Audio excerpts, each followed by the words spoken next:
Bueno, fue muy buena, ¿no te parece la entrevista anterior? Sí, me encantó. Buenísima, y a mí especialmente me emocionó el recuerdo de Ricardo Pucha, a que justamente considero un poeta casi olvidado, y eso siempre me ha molestado mucho, y la prueba está que traté de recordarlo en un artículo de la revista Barataria, pero no encontré nunca demasiada multiplicación sobre eso, de manera que lo de Pucha me gustó muchísimo porque lo aprecié mucho tanto como poeta que como persona, ¿no? Éramos muy amigos y por lo tanto su recuerdo me fue muy conmovedor. Bueno, yo comparto también esa admiración y ese recuerdo. Claro, porque lo traté bastante a Enrique, incluso tuvimos un programa de radio juntos que se llamaba Hojas de Hierba. Exacto. En una emisora rasposa de Dan Núñez, casi de madrugada, que salíamos después en un taxi los dos y entrevistamos a unos cuantos poetas. Sí, a mí, yo fui, yo visité el programa, sí, también. Así que bueno. Y Enrique además vivíamos cerca, él en Caballito y yo en Flores, así que volvíamos juntos, en fin. Tengo por supuesto un recuerdo fantástico de él y me parece que y era una persona de una vitalidad, sí, una vitalidad tan grande, que se traduce en su manera de leer, ¿viste? Al que uno nunca le suponía la muerte, no podía imaginarle la muerte. No, así es. Así que bueno. Bueno, Héctor, ¿está preparado, señor? Estoy preparado. Explícame una cosa, a ver. Una intriga que tengo. A ver. ¿Cuándo empezaste a escribir? ¿De muy jovencito, ya de anciano? Y no sé si los extremos se tocan. Empecé a escribir, sí, de niño. Si te acordás cuándo fue la cosa, cómo fue. Ahora, lo primero que escribí así, con un tono, digamos, pseudo literario, fue un cuento, no fue poema, fue un cuento. El cuento, la historia de una gallina, mira vos. Y después sí, empecé a escribir poemas, tanto es así que yo colaboraba en los periódicos del barrio, porque en ese entonces, cuando yo tenía 10, 11 años, existía mucho el periódico de barrio, y había dos periódicos en el barrio que se difundían muchísimo, uno llamado El Nacional y otro La Ribera, y yo como nací en La Boca y vivo en La Boca, por eso uno de los periódicos se llamaba La Ribera. Y yo mandaba lo que escribía, los poemas que escribía, los mandaba a esos periódicos y me lo publicaban. Eso fue lo terrible, que me lo publicaban, sin saber que yo era un chico, porque yo no ponía nada, yo simplemente mandaba escritos a tinta, los poemas, y me lo publicaban. Así que imagínense el criterio poético que tendría el director de ese periódico. Y eso pasó más o menos 10, 11 años. Así que desde muy chiquito, sí, lamentablemente para los lectores de muy chiquito. Bueno, en eso nos parecemos, porque yo también empecé con este vicio a muy temprana edad. A los 10 años escribí un poema en la escuela, estaba en cuarto grado, un poema, el poema del 9 de julio, en la composición el 9 de julio, y yo la escribí en verso. Ahora, ¿por qué la escribí en verso? Nunca lo sabré. Solo doy como una especie de comienzo. Al año siguiente, en casa quería que yo fuera ingeniero, todas esas fantasías de mi hijo el doctor, ¿viste? Pero ya el profesor, el maestro de quinto grado, que era un locutor conocido de apellido Ferrara, le dijo a mi madre, y mi madre después me comentó, no en ese momento, tiempo después, dice, mire, con su hijo no pierda el tiempo de ingeniería o hacía, su hijo va a ser o periodista o escritor. Así que algo veían en mí que yo, por supuesto, no veía, ¿no? Y que después efectivamente se cumplió, porque yo soy ahora periodista jubilado y escribo poemas desde esa edad y sigo firme. Claro, qué bien. Y pero hay un poema, me acuerdo siempre, se llamó La Labor, y describía La Labor, y describía a mi madre bordando en un cañamazo. No sé si ahora no se usa más eso, ¿no? Se llamaba así. Sí, con un bastidor. Un bastidor con el cañamazo. Y ese fue mi primer poema, la descripción de esa escena. Descripción, bueno, qué sé yo, la referencia de esa escena. me acuerdo siempre, La Labor. Ahora y fue publicada en el periódico del barrio. Terrible. Y bueno, yo cometí también un pecado justamente de juventud, porque mi primer libro publicado, publiqué mi primer libro a los 17 años, y ese libro reúne poemas de los 15, 16, 17 años, así que es un libro abominable, porque los poemas son malísimos.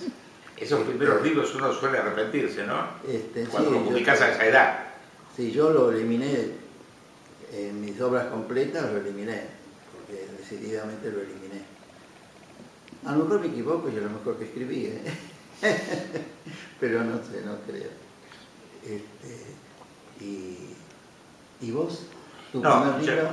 Yo empecé de grande, en realidad. Sí, yo me acuerdo, vos empezaste bien grande. Yo siempre fui un poco retardado. Es decir, el primer libro lo publiqué, yo soy del año 32, el primer libro lo publiqué en el 66. Así que tenía 34 años. Claro. Es medio tarde, así también me casé a los 38, ¿no? Está bien. No, a los 36. Todas edades, viste, como impropias. Pero bueno, lo cierto es que la publicación del libro fue como suele ocurrir, como es así naturalmente, es como la culminación de toda una preparación, de todo un trabajo, de toda una vocación. Lo interesante, me parece, entre otras consideraciones, es al cabo de los años, ver un poco también en perspectiva lo que uno ha hecho, lo que ha leído, lo que ven los demás, es decir, y qué piensa de su propia vocación, qué significa. Ya sabemos que es una cosa misteriosa, que no hay tantas definiciones como cada uno quiera darle. Yo le encuentro, por ejemplo, que intentando encontrarle así como una especie de título, yo siento que es como el cumplimiento de una misión que no sé bien quién me la encarga, todo, pero yo en el momento de escribir siento la satisfacción, que es la satisfacción más grande. No sé si a vos te pasa lo mismo, Héctor, mucho más que publicar, mucho más. El momento de la creación, es decir, siento la impresión de que estoy cumpliendo con un mandato, y eso me satisface, me parece, viste, como que le encuentro sentido a la vida. ¿Te pasa lo mismo a vos? No, nada, yo no siento ninguna misión. Yo siento el poema y nada más, es como un enseguecimiento, una especie de delirio, digamos, pero delirio racional, o sea, no sé cómo llamarlo, pero es decir, el poema me domina de alguna manera, y yo no puedo separar otro sentimiento que no sea el cumplimiento del poema, que es como si llegara de una voz. Bueno, pero vos, celestial. Disculpame, vos estás hablando de la creación en sí misma. Yo estoy hablando de la perspectiva que tiene el creador respecto de lo que hace. Sí, no, pero no es lo tampoco mismo. Me siento como con misión. ¿No te sentís un misionero? No, para nada. Me siento simplemente un trabajador del verso, una persona común que de pronto escribe poemas como podría arreglar zapatos. Bueno, yo los otros días en una presentación dije, me apuraron un poco y dije que yo me consideraba un cartonero de la poesía. Yo ando juntando cosas por ahí, ¿viste? Estoy atento a todo, yo vivo para la poesía en realidad. Entonces todos los detalles de alguna manera me sirven.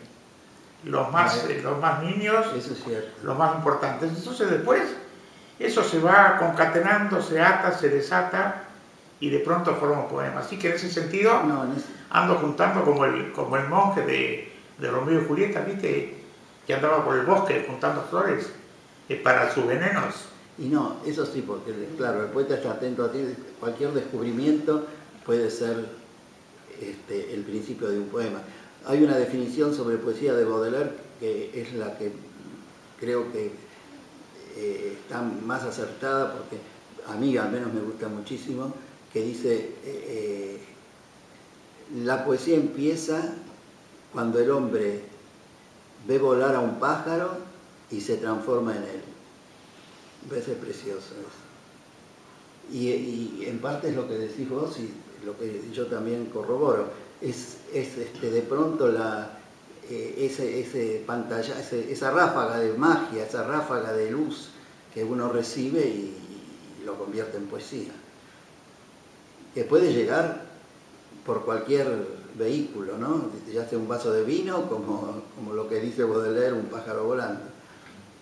Es una cosa que no... Yo tengo un poema que se llama Grúas de Gran Altura, que lo escribí leyendo la información de Marítima del diario, en donde hablaba de las grúas, no sé qué, en el puerto, y me salió un poema que creo que es bastante afortunado. Salió de eso. Y tengo en el último libro un poema que se llama El Himno Nacional, que ahí me pasó una cosa curiosa, por eso la cuento. Eran como las 11:30 de la noche, estaba acostado, miro el techo y de pronto veo, pero no es que lo vi, pero lo vi, como una cinta que pasaba que decía el Himno Nacional. Y me levanté y escribí el poema. Yo mismo no lo puedo creer, ¿no? Son esas cosas, ¿viste? Ahora, ¿de dónde vino eso? Uno va acumulando cosas, ¿viste? Sustancias, episodios, rostros, sensaciones, decepciones, alegrías, y de pronto es como en el torrente sanguíneo, se junta todo y de pronto alguien te mueve la mano. Yo en el caso mío mueve la mano en los cafés, yo no escribo en la computadora, lo paso después. Sí, no, y eso sí sucede. A mí me ha sucedido algo parecido con otro poema que se llama A una oveja, que también es hermosísimo ese poema. Que me desperté en medio de la noche. Estaba en una casa de fin de semana de un amigo mío. Me desperté en medio de la noche y por no despertar, me llegó el poema y por no despertar a nadie me fui a la cocina a escribirlo. Para no molestar, sigilosamente me fui hasta la cocina y lo escribí. Lo escribí. Nunca me pasó, con el único poema que me pasó es con este. Y es un poema no breve, es mediano, bastante, sí. Un poquito más que mediano. Y lo escribí y me volví a acostarme pensando que habría escrito cualquier locura, cualquier ridiculez y que al día siguiente lo tenía que corregir. Pues vos sabés que es todavía hoy no lo puedo creer. Cuando lo leí al día siguiente, apenas tuve que corregirle 1 o 2 palabras. Salió el poema como redondo, sí, como acabado, como sin borrador. Rarísimo. Nunca tuve una situación así. Ahora digo, ¿cómo me...? Y no es un poema que tenga... Es un poema justamente de un tema y de una situación muy especial. No es, por ejemplo, qué sé yo, de escribir o una cosa o un poema de amor. No, es un poema muy especial y sin embargo nunca me pasó eso. Siempre tengo presente esa experiencia. Ahora ese poema que es hermoso, curioso. Héctor, nunca lo lees en público. Porque creo que no es para ser oído. Pero no, yo lo escuché en público, me pareció maravilloso. Que es para ser... Y este sigue con el hombre de Baltimore. Creo que no, pero qué curioso fue esa experiencia, la verdad que la recuerdo muchísimo. Sobre todo el hecho de que lo que escribí, lo escribí como en forma definitiva, sin necesidad de ningún otro... ¿cómo es? Sin necesidad de ninguna otra construcción ni ninguna otra observación. Qué cosa rara, siempre lo recuerdo. Y está también el recurso de la magia de las palabras. Y eran como las 2, 3 de la mañana, todo el mundo dormía en la casita de fin de semana y yo en la cocina escribía. Es que de pronto, si no te pasa que de madrugada estás como más, sí. Más lúcido. Yo a veces por pereza no me levanto, pero en general yo tengo... Mi mujer se sorprendía al principio, yo tengo unas hojas al lado de la cama y estamos viendo televisión o cosas y de pronto yo me levantaba, me incorporaba y escribía alguna cosa y decía, ¿qué está haciendo? Escribiendo unos versos.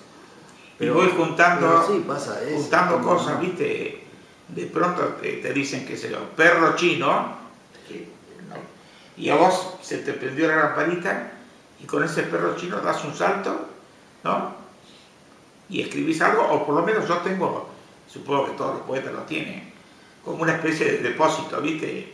De carpetas y carpetas con frases, con cosas que yo de tanto en tanto recorro y algunos poemas que yo di como frustrados y que de pronto encuentro muy interesantes. Claro. Y cosas que yo pensaba, ahora sí cambié de estilo, qué renovado que estoy, y leo de pronto un poema que escribí hace 10 años y es lo mismo. Eso tiene su cuota de decepción también. Sí, lo que decimos de la pereza es cierto. A veces se le ocurre a uno un poema en esa dormevela, sí, y por no despertarse totalmente, por sí, no ir, no mañana, por no ir a buscar el papel, el lápiz o qué sé yo, uno dice no vale la pena que me levante para esto porque mañana me voy a acordar perfectamente bien todo lo que ahora se me, nada. Lo que se me ocurrió ahora. Es el castigo. Al día siguiente no te sí, o dejar de escribir un poema. Ahora estoy viendo la serie, la serie inglesa, no, espero que total se me va a ocurrir otra cosa mañana. Bueno, pero de todas maneras creo que nos descubrimos la pólvora, ¿no? Porque a todos los poetas les pasará lo mismo. No. Incluso a los que nos están escuchando, Olga Guillot y Jorge Ariel. Oh, Ana Guillot. Bueno, Olga también te está escuchando desde algún lado. No, porque yo empecé llamándola Olga Guillot, así como encachada, y hoy se me hace años que no. Y hoy se me. Bueno, si conformaste, Olga, conformate, bueno, porque a mí me llama Azucena Maizani. Soy muy parecido a Azucena Maizani. Es más grave. Sí. Bueno, Ana Guillot, Jorge Ariel Madrazo y Alicia del Puerto, ¿no? Que nos están escuchando junto con nuestra técnica. Y ahora hay una cosa que te quiero preguntar. ¿Qué tipo de poesía te interesa más? ¿La poesía conceptual? ¿La poesía donde prevalece lo emotivo? ¿Cómo es la cosa? Mira, no te puedo decir exactamente. Me interesa siempre que el poema me llegue, sea bueno y me conmueva, me diga algo, que puede ser por vía conceptual como por vía emotiva. Tal vez como preferencia prefiero el poema de vía emotiva, de vía más vibrante, ¿no? Más sanguíneo.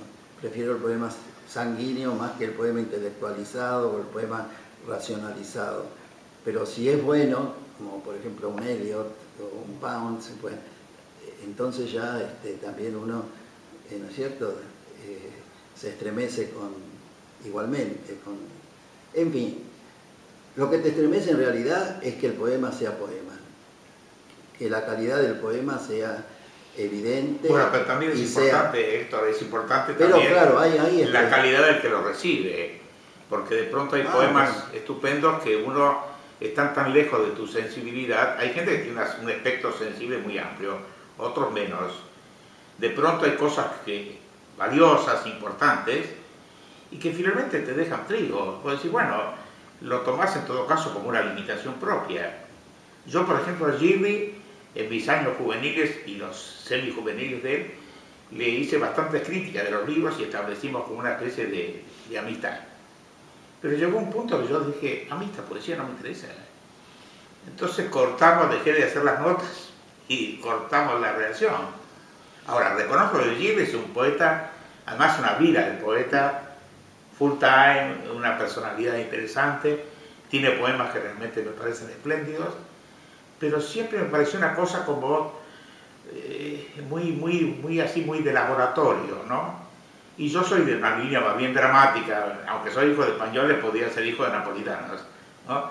Prefiero la cosa más extrovertida, la cosa que no me conmueve, que no me dice algo de la vida y de mí mismo y de los demás.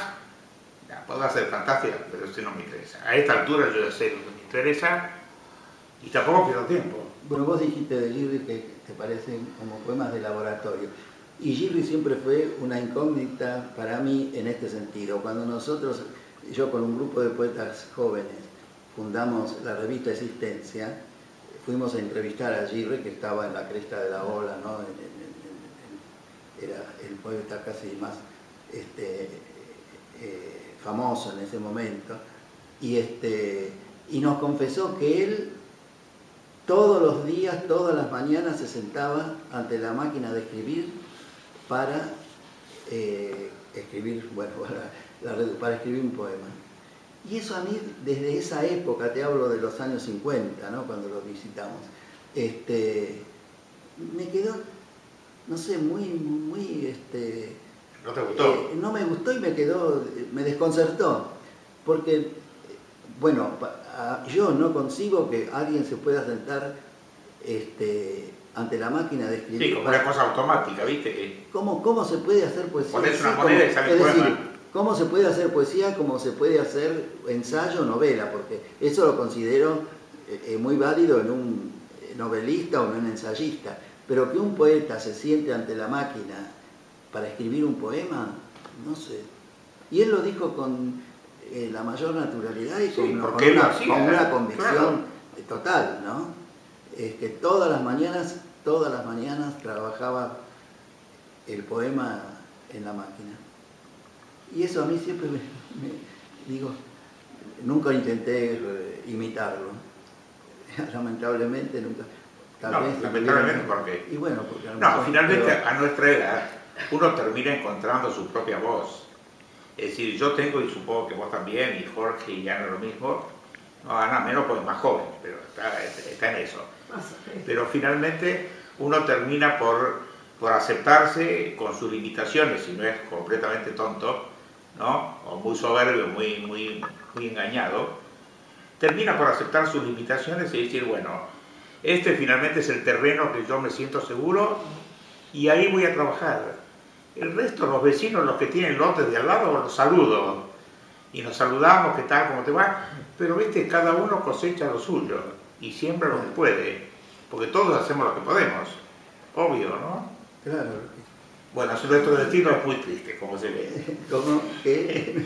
Es muy triste. Es muy triste. Bueno, o muy inconsciente. Bueno, a lo mejor entrega cosas... No, inconsciente no, porque nos obliga a una especie de lucidez loca que nos gusta. Que cree que son válidas y no lo son. ¿Vos dejarías de ser poeta si te...? No, es que la poesía no me deja. Bueno, no me deja dejarla. No. Es ella la que no me deja, ¿no? ¿Qué voy a hacer? Yo he conversado a veces con ella y está dispuesta a separarse. Uno podría decir, es lo único que sé hacer. Es lo único que sé hacer. Pero vos has sido maestro, sí, y yo periodista. Hemos tenido que ganarnos la vida. Sí, y bueno. No escribiendo versos. Sí, bueno, pero eso es otra cosa. Eso es otra cosa. La poesía ya está separada de todo eso. Funciona por sí misma. Bueno, Héctor, ha sido un gusto entrevistarte. Y yo por fin pude hablar con vos alguna vez.